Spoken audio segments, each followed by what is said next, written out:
Assalamualaikum warahmatullahi wabarakatuh. Perkenalkan, nama saya Gian Sugianto. Saya guru dari SDN 1 Cipularang, Kecamatan Kuningan, Kabupaten Kuningan, Provinsi Jawa Barat.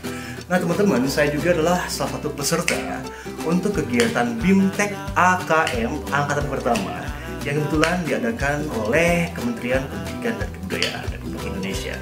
Nah teman-teman, untuk kegiatan selanjutnya saya bertanggung jawab untuk memberikan pengimbasan kepada rekan-rekan di sekolah saya, yakni di SDN 1 Cipularang. Dan ini dia kegiatan yang saya lakukan untuk hari ini. Oke teman-teman, ini merupakan video yang saya buat sebagai bentuk tanggung jawab dan juga laporan terhadap pengimbasan dari BIMTEK AKM yang telah saya lakukan pada tanggal 5 Januari sampai dengan 8 Januari 2021. Dan ini dia video pengimbasan yang saya lakukan.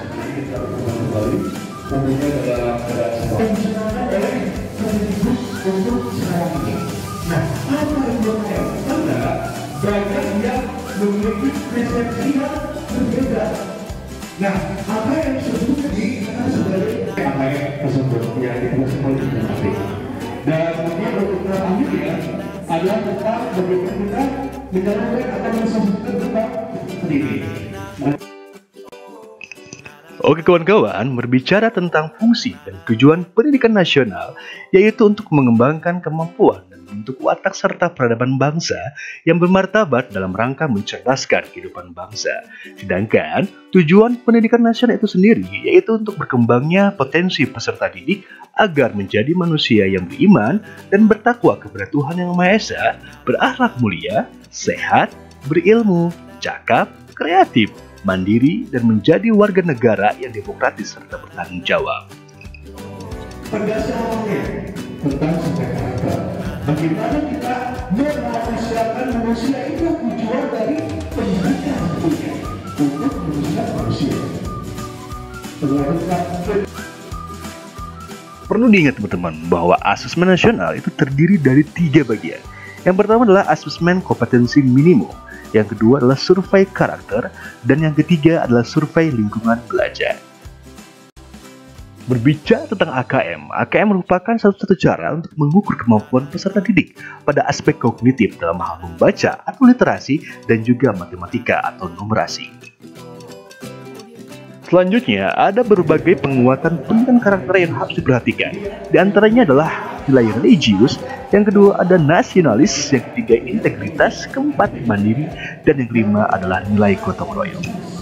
Ya, bagaimana kita menunjukkan untuk menunjukkan nilai-nilai religius. Ya, contoh dari berdoa sebelum berdoa sebelum belajar dan lain sebagainya. Yang kedua nilai nasionalis. Ya.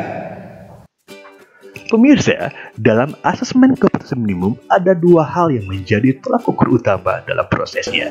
Yang pertama terkait dengan literasi atau membaca, yang kedua tentang numerasi atau angka berhitung.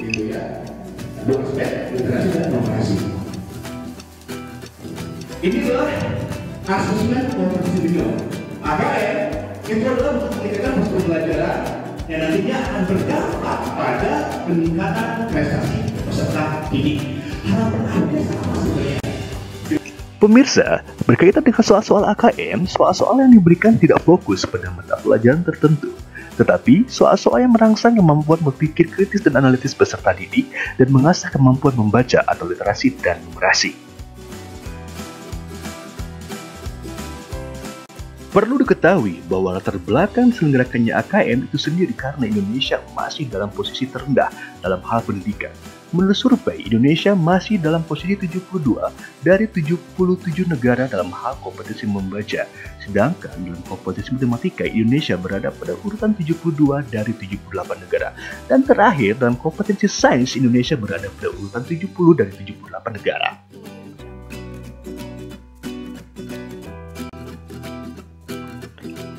Pemirsa, ada beberapa hal yang perlu dicatat dalam memahami AKM. Yang pertama, AKM tidak menentukan kelulusan peserta didik. Yang kedua, AKM tidak menentukan rankingan di sekolah. Yang ketiga, AKM tidak berkaitan dengan penilaian kinerja guru ataupun kepala sekolah.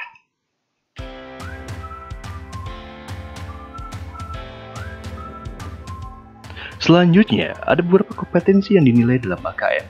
Yang pertama, keterampilan berpikir logis atau sistematis. Yang kedua, keterampilan bernalar menggunakan konsep dan pengetahuan yang telah dipelajari. Yang ketiga, keterampilan memilih serta mengolah informasi.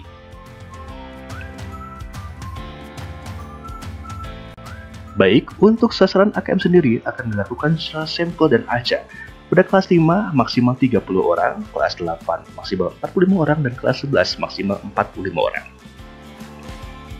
Sedangkan untuk jumlah soal AKM sendiri, untuk jenjang SD kelas 5 hanya akan diberikan sebanyak 30 soal, untuk jenjang SMP kelas 8 hanya 36 soal, dan untuk SMA, MA, SMK dalam kelas 11 hanya akan diberikan 36 soal. Sedangkan untuk jenis soal AKM yang akan diberikan itu berupa yang pertama pilihan ganda, yang kedua pilihan ganda kompleks, yang ketiga menjodohkan, yang keempat isian singkat, dan yang kelima uraian. Kembali saya ingatkan bahwa ada dua jenis literasi yang diukur melalui AKM. Yang pertama membaca, yang kedua numerasi atau matematika. Untuk komponen instrumen AKM sendiri, dalam hal literasi ada dua hal. Yang pertama teks informasi, yang kedua teks fiksi. Sedangkan dalam numerasi ada tiga hal. Yang pertama bilangan, pengukuran, dan geometri. Yang kedua data dan ketidakpastian. Dan yang terakhir adalah aljabar. Dalam hal karakteristik soal AKM, soal-soal yang diberikan misalnya akan mengatasi soal-soal standar Program for International Student Adjustment atau PISA dan Trend in International Mathematics and Science Study atau TIMSS. Soal-soal AKM akan membuat peserta didik melahirkan daya analisis berdasarkan suatu informasi, bukan membuat peserta didik menghafal atau mengingat-ingat materi.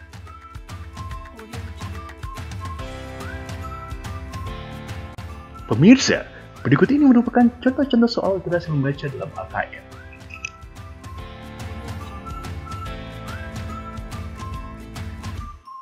Nah, teman-teman, itu dia kegiatan kita untuk hari ini tentang pengimbasan AKM di SDN 1 Cipularang.